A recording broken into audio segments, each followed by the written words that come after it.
what are the limitations with some of the current designs and the current technology? You brought the central cylindrical axis, the monolithic hulls. What are the problems with those? Why do we need new designs? Or what's the second generation, third generation of those designs are going to look like?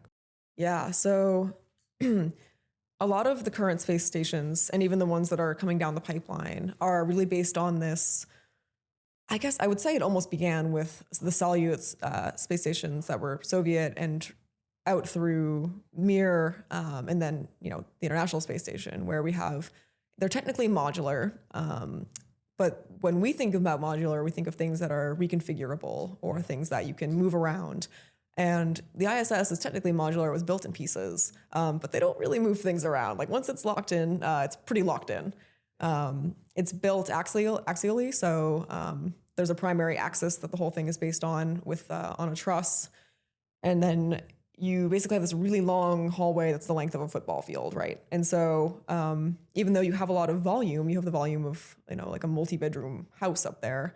It's arranged in these kind of like weird corridors, and so you're constantly traversing through a space where someone else is doing something to get somewhere else. And the only kind of dead end spaces are the ones that are built in the perpendicular axis. And I think, well, that's definitely worked so far. We're trying to use a lot of the space up there for a lot of multi-purpose activities. And so you end up filling the space. I think I'd encourage anyone to go look up photos of like a before and after of the space station. Basically, when it was first launched, it was like this beautiful, sterile white box looking thing. And then now you look at it and it's like there's laptops floating around. You have like Velcro everywhere and wires and, just a bunch of different different activities happening.